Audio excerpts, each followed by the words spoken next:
우리가 하나님의 은혜로 구원을 받고 사랑받는 자녀로 살아간다는 것은 참으로 영광스럽고 기쁜 일이 아닐 수가 없습니다. 사실 우리가 평생 죄 가운데 태어나서 평생을 죄의 종노릇 하다가 심판받고 죽을 수밖에 없던 우리가 예수님 만나서 구원을 받고 하나님의 사역에 동참하게 되는 이것은 우리로서는 평생 감사할 제목이 됩니다.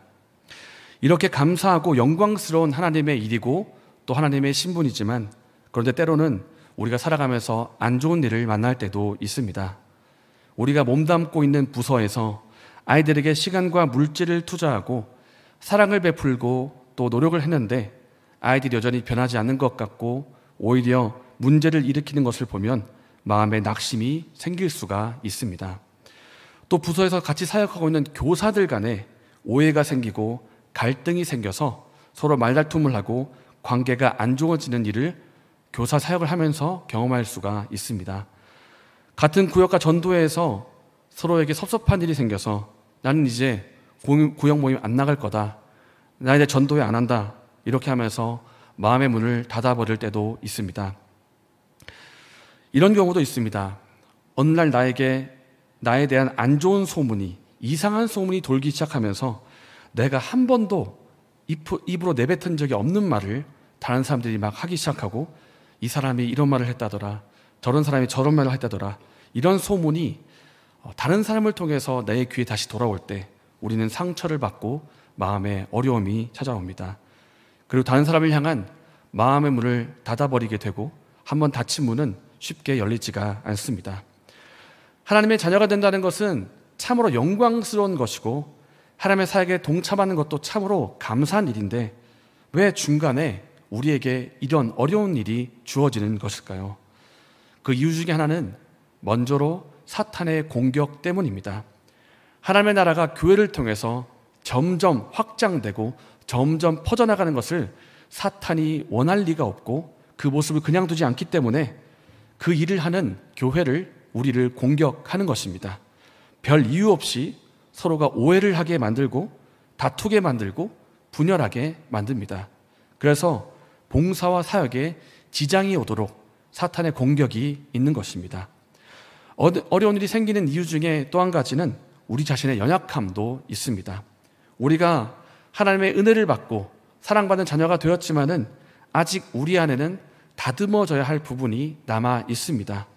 아직 성숙하지 못한 부분이 있고 우리 안에 죄성이 남아 있습니다. 자기 중심적이고 다듬어지지 못한 그런 모난 부분들, 그런 모난 부분 때문에 서로가 서로를 찌르고 서로를 아프게 합니다.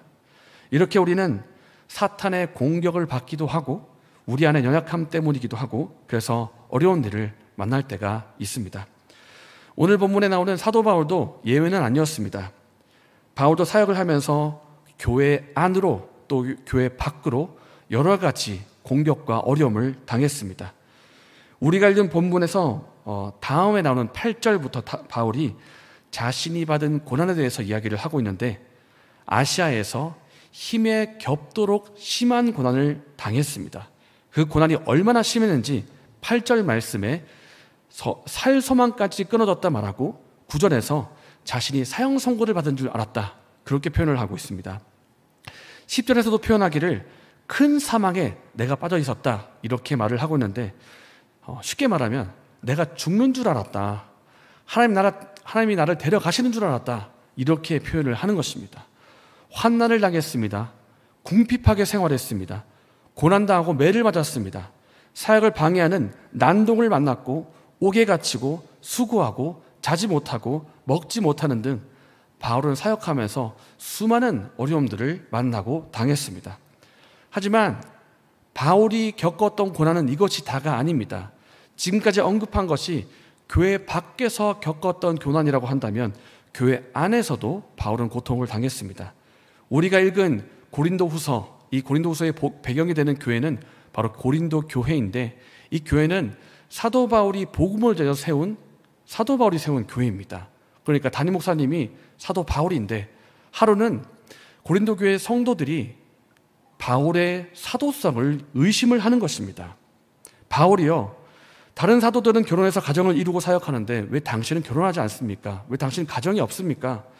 당신은 그리고 왜 설교할 때 이렇게 말이 시원시원하지가 않습니까? 당신이 보낸 편지나 글을 보면 힘이 있고 정말 능력이 있어 보이는데 왜 직접 말하면 시원스럽지가 않습니까? 또 당신이 사도이면 사역만 하면 되지 왜 또 일을 합니까? 혹시 당신은 진짜 사도가 아닌 거 아닙니까? 당신은 진짜 사도가 맞습니까? 이런 억지라고 들릴 만큼 고린도 성도들이 바울에 대해서 여러 가지를 지적하고 그의 사도성을 의심하기까지 했습니다. 여러분이 그 담임 목사님이시라면 여러분 마음 어떠실 것 같습니까? 내가 세운 교회인데, 내가 시간과 물질과 눈물과 땀을 흘려서 세운 교회인데 그 교회 성도들이 나를 의심하고 막 이간질하는 것입니다. 나를 향해서 손가락질하고. 기가 막히지 않겠습니까?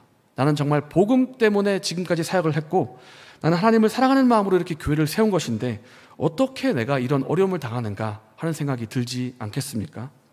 이런 어려움이 바울에게 있었습니다.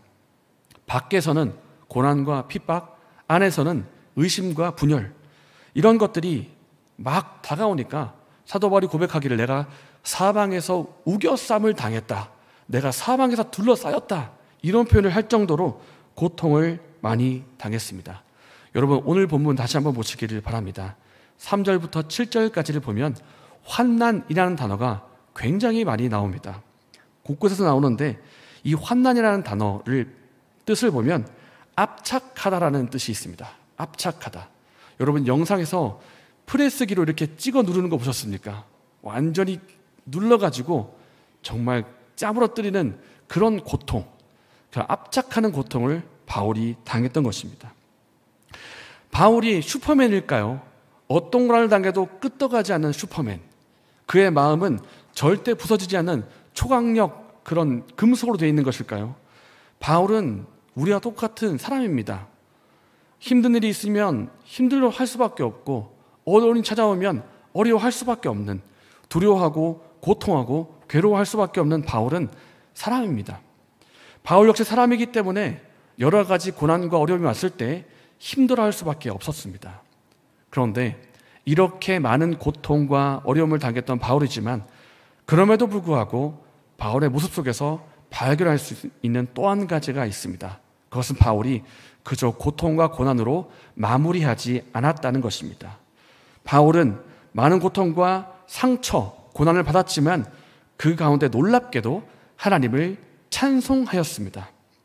하나님을 찬송하리로다 하면서 놀라운 찬송을 고백하는 것을 볼 수가 있는데 다 함께 3절의 말씀을 읽겠습니다. 찬송하리로다. 그는 우리 주 예수 그리스도의 하나님이시요 자비의 아버지시요 모든 위로의 하나님이시며. 사도 바울이 수많은 고통을 당하면서도 찬송할 수 있었습니다. 그 이유는 그 모든 고난 가운데 위로하시는 한 분을 만났기 때문입니다. 바로 위로의 아버지, 모든 위로의 아버지 하나님을 만난 것입니다. 우리가 주목할 부분이 있습니다. 3절 말씀 뒷부분을 보십시오. 모든 위로의 하나님, 모든 위로의 하나님. 우리가 신앙생활을 하면서 그리고 봉사하고 사역하면서 여러 가지 사건을 만나면서 또 여러 가지 고난과 어려움, 상처를 받을 수가 있는데 3절이 고백하는 것은 능히 우리를 위로하실 수가 있다는 것입니다. 모든 위로의 하나님이십니다. 사랑하는 여러분, 우리 하나님은 모든 위로의 하나님이십니다. 우리의 상처와 우리의 고통, 우리가 겪는 좌절과 낙심, 그 모든 고통과 어려움 가운데 하나님은 능히 우리를 위로하시는 분이십니다. 그 하나님의 위로하심 때문에 우리가 지금도 살아갈 수가 있는 것입니다. 저 역시 신앙생활을 하면서 힘든 일을 겪었습니다. 제가 지난번에 한번 나눈 적이 있죠. 주일에 어느 성도가 저에게 와서 진영 형제, 요즘 헌금 잘 안 하는 것 같은데 요즘 11조 하고 있나? 이러면서 지적하면서 제 배를 콕콕 찌르면서 이렇게 말을 하는 것이었습니다. 그분은 지나가면서 충고 한번 해야 되겠다 이렇게 지나가면서 말했을지 모르지만 무심코 던진 돌에 개구리 맞아 죽는다고 정말 그 배를 한번 찌를 때마다 제 마음은 비수같이 제 마음이 푹푹 정말 아프게 다가왔습니다. 그 사람을 향한 마음의 문이 닫혀버리고 얼굴도 생각하기 싫고 때로는 화도 나고 복수하고 싶은 그런 마음이 들 정도로 정말 왜 나한테 이런 일이 생겼을까? 나 진짜 억울하다. 차라리 내가 헌금을 안 했으면 억울하지는 않지. 헌금을 해놓고도 이런 말을 내가 왜 들어야 하는가? 신앙생활 좀 열심히 해보려고 하는데 이렇게 마음이 힘든 것이 하루 이틀이 아니고 무려 1년 동안 갔었는데 그렇던 제가 어떻게 회복을 하였는가? 마음 깊이 하나님을 찬송하며 기도하는 가운데 하나님이 나를 정말 사랑하신다. 지금 나와 함께 하신다. 하나님이 나를 위로하신다. 라는 하나님의 손길을 경험하니까 그 모든 아픔과 상처와 고통이 눈 녹듯이 사라져내는 것을 제가 경험을 했습니다. 그렇게 회복이 일어나니까 그날 겪었던 그 일은 이제 더 이상 상처로 다가오지 않았습니다. 그때 일은 저에게 성장을 위한 성장통이다 이렇게 해석이 되었고 저의 신앙 여정 가운데 경험과 훈련이 되었습니다. 사랑하는 여러분, 우리가 신앙생활을 하다가 또 봉사와 사역을 하다가 상처받을 수 있고 낙심할 수 있습니다. 어떤 오해로 인해서 무심코 던지는 누군가의 지나가는 말 때문에 우리에게 남아있는 모난 부분 때문에 사탄의 공격 때문에 우리가 고통할 수 있고 상처받을 수가 있습니다.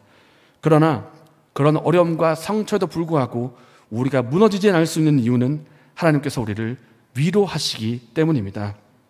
5절 말씀을 보십시오. 그리스도의 고난이 우리에게 넘친 것 같이 우리가 받는 위로도 그리스도로 말미암아 넘치는도다. 우리가 분명히 고백하는 것은 우리가 받는 고통, 우리가 받는 고난 분명히 힘든 것이지만 그보다 그리스도의 위로가 더 크다는 사실입니다. 넘치도록 큰 위로가 우리와 함께 있다는 것입니다. 바울 역시 많은 고통과 어려움 당하면서도 굳건히 서 있었습니다. 그 이유는 하나님의 위로가 있었기 때문입니다. 이 위로의 하나님을 만나시고 회복되시는 저와 여러분 되시기를 바랍니다.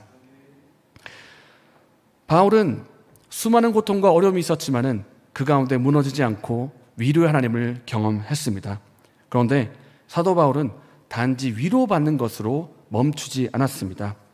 바울은 하나님의 위로를 받은 다음에 이제 다른 사람에게 위로를 전하는 사람이 됩니다. 함께 4절의 말씀을 읽겠습니다. 우리의 모든 환난 중에서 우리를 위로하사 우리로 하여금 하나님께 받는 위로로서 모든 환난 중에 있는 자들을 능히 위로하게 하시는 이시로다.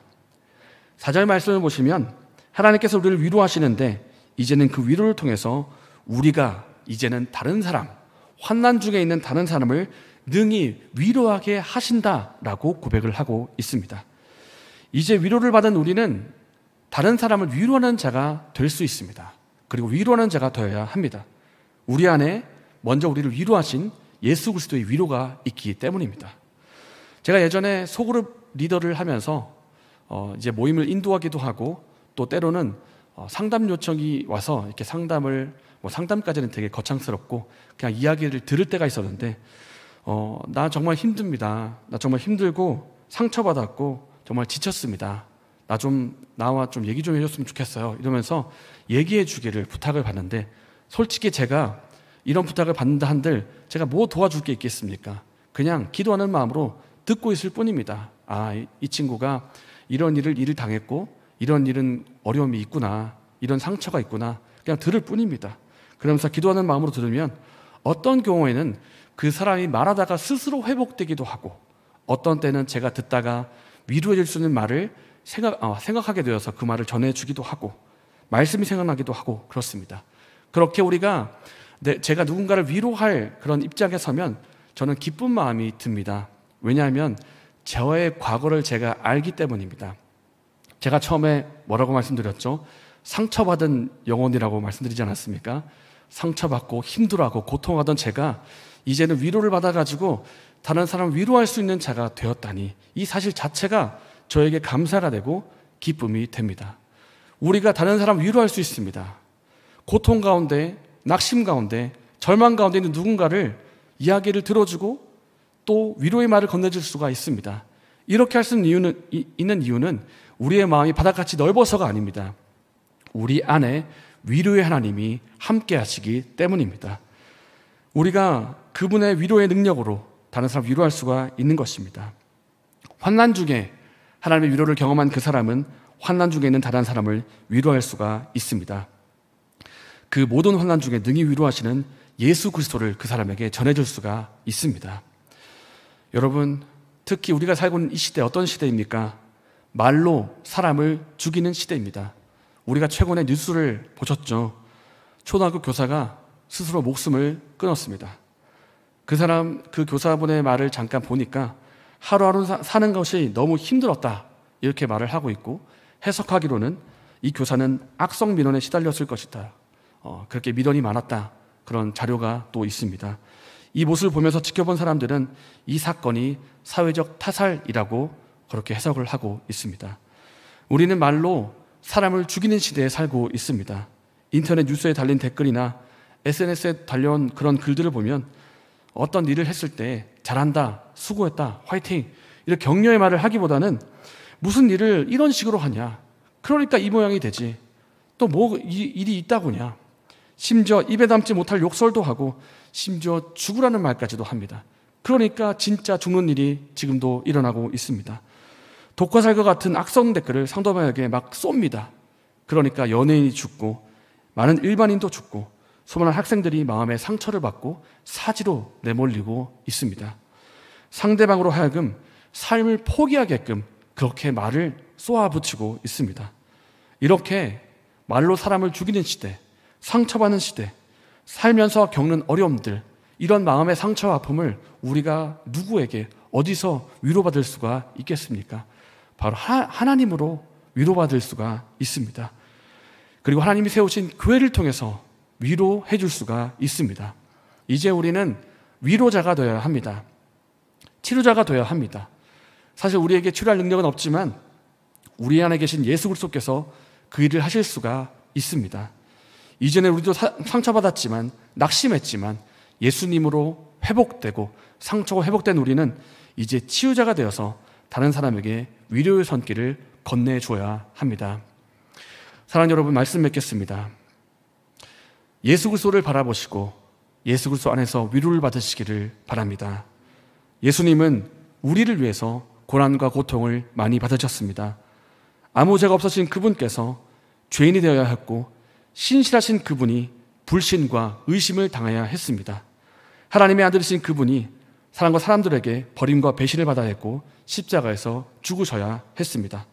그때 예수님은 우리가 겪을 법한, 이미 겪었고 앞으로도 겪을 법한 그 모든 고통, 그 모든 아픔, 그 모든 상처를 다 지고 십자가로 가셨습니다. 예수님이야말로 우리가 당하는 모든 고통, 그리고 심지어 우리가 당할 수 없는 고통까지 가장 많은 고통을 받으신 분이 예수님이십니다.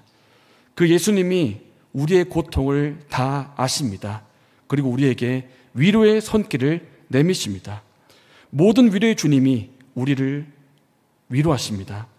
예수님이 힘입어서 우리의 마음을 이제 회복합시다. 그리고 이제는 다른 사람에게 위로의 손길을 건네는 위로의 사람이 되기를 원합니다.